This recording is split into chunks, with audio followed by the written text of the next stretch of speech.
આકાશવાણી ભુજ સમાચાર નિહલ ઠક્કર વાંચે છે. નમસ્કાર.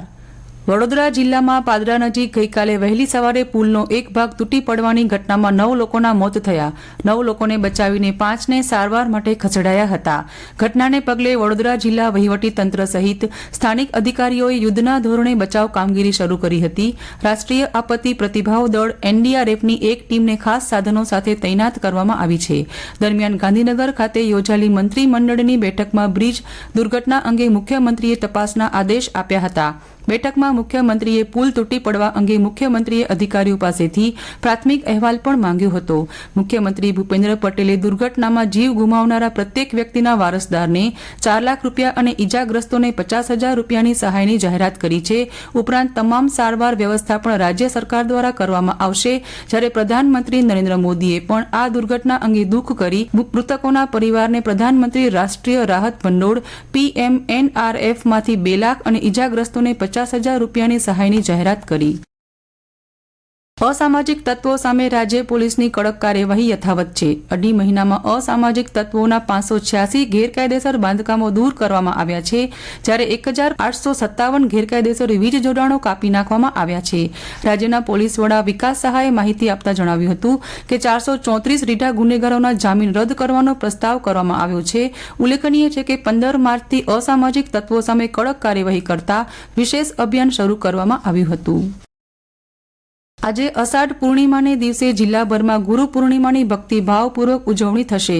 જિલ્લા મથક ભુજ સહિત તાલુકાના વિવિધ સ્થળોએ આ અવસરે પૂજન, મહાઆરતી, અભિષેક, વૈદિક પાઠ, સ્તવન, ગુરુપૂજન સહિતના વિવિધ કાર્યક્રમોનું આયોજન કરવામાં આવ્યું છે. રાજ્યભરની દવાની દુકાનોમાં પોલીસે દરોડા પાડીને તપાસ હાથ ધરી, જેમાં પ્રિસ્ક્રિપ્શન વિના દવાઓનું વેચાણ કરતા દુકાન માલિકો સામે કાયદેસરની કાર્યવાહી કરવામાં આવી છે. તમામ શહેર અને જિલ્લાઓમાં સ્થાનિક ગુના શાખા સહિતની ટીમ દ્વારા ઠેર ઠેર દરોડા પાડવામાં આવ્યા હતા. ભુજ શહેરની વિવિધ મેડિકલની દુકાનોમાં તપાસ કરવામાં આવી હતી, જેમાં 3 દુકાનમાં નિયમભંગ જણાઈ આવતા કાર્યવાહી કરવામાં આવી હતી. દરમિયાન પૂર્વ કચ્છની ગાંધીધામ પોલીસ દ્વારા નશાકારક સિરપ અને ગોળીઓના વેચાણ પર લાલ આંખ કરીને ગતરોજ મેડિકલ સ્ટોર સહિતના અન્ય સ્ટોર પર પણ તપાસ આદરી હતી, જેમાં નશાકારક સિરપ સાથે ઇલેક્ટ્રોનિક સિગારેટનો જથ્થો પણ ઝડપાયો હતો. ભારત અને ઇંગ્લેન્ડની ટીમો વચ્ચેની 5 ટેસ્ટ મેચની શ્રેણીની ત્રીજી મેચ આજે લંડનના લોર્ડ્સ મેદાન પર રમાશે. બંને ટીમોએ 1-1 મેચ જીતી શ્રેણી સરભર કરી છે.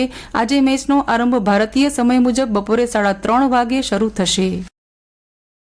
કચ્છમાં છેલ્લા 1 પખવાડિયા કરતાં વધુ સમય સુધી વિવિધ વિસ્તારોમાં વરસાદી ગતિવિધિ જોવા મળ્યા બાદ છેલ્લા 2 દિવસથી ઝરમરને બાદ કરતા ઉઘાડનો માહોલ જોવા મળી રહ્યો છે. હજુ આગામી થોડા દિવસ વરાપની આ સ્થિતિ યથાવત રહે તેવી સંભાવના હવામાન વિભાગે દર્શાવી છે. તડકો નીકળવા સાથે પૂર્ણ ઉઘાડની સ્થિતિ રહેતા જગતના તાત એવા ધરતીપુત્રોએ વાવણી કાર્યને વધુ ગતિમાન બનાવ્યું છે. ભુજ, અંજાર, ગાંધીધામ સહિત જિલ્લામાં અન્ય સ્થળે મહત્તમ પારો 32 થી 34 ડિગ્રી વચ્ચે નોંધાયો હતો.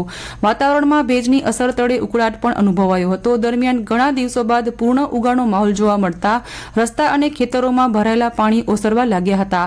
ખેડૂતો સક્રિય બની વાવણી કાર્યમાં પરોવાયા હતા. હવામાન નિષ્ણાતોના જણાવ્યા અનુસાર આગામી સપ્તાહ દરમિયાન ભારે વરસાદનો રાઉન્ડ આવે તેવી સંભાવના ઓછી દેખાઈ રહી છે, પણ બંગાળની ખાડીમાં સર્જાઈ રહેલી એક નવી સિસ્ટમની અસર તળે સંભવતઃ 17મી તારીખ બાદ વરસાદનો સાર્વત્રિક રાઉન્ડ આવે તેવા સંજોગો સર્જાઈ રહ્યા છે. કચ્છની હસ્તકલાએ દેશ વિદેશમાં ડંકો વગાડ્યો છે, ત્યારે કચ્છના 3 કલાના કસબીઓને વર્ષ 2024ના રાષ્ટ્રીય એવોર્ડ જાહેર થયા છે, જેમાં કચ્છમાં પ્રથમ વખત મસરૂ વણાટકામ માટેનો એવોર્ડ મળ્યો છે. વર્ષ 2024ના મસરૂ વણાટકામ માટે માંડવી તાલુકાના ડોળના ધોરિયા બોજરાજ દામજીને અને ખરડ ડારી માટે મૂળ કુરનહાલે કુકમાના સામત તેજસીને અને કચ્છી હસ્તકલાની શાલ માટે ભુજોડીના દીનાબેન રમેશ ખરેટને રાષ્ટ્રીય એવોર્ડ જાહેર થયા છે.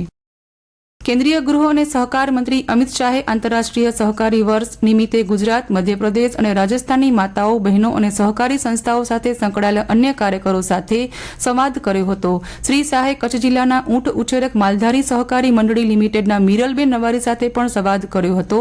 સંવાદ દરમિયાન શ્રી શાહે જણાવ્યું કે દેશભરના ઊંટ પાલકો પાસેથી દૂધ એકત્ર કરી તેના ઔષધીય ગુણનો ઉપયોગ કરી ઊંચો ભાવ કેવી રીતે મળી શકે તે માટે ગુજરાત અને રાજસ્થાન સરકાર સાથે મળીને એક યોજના બનાવી રહી છે. તો આ સાથે સમાચાર પૂરા થયા. નમસ્કાર.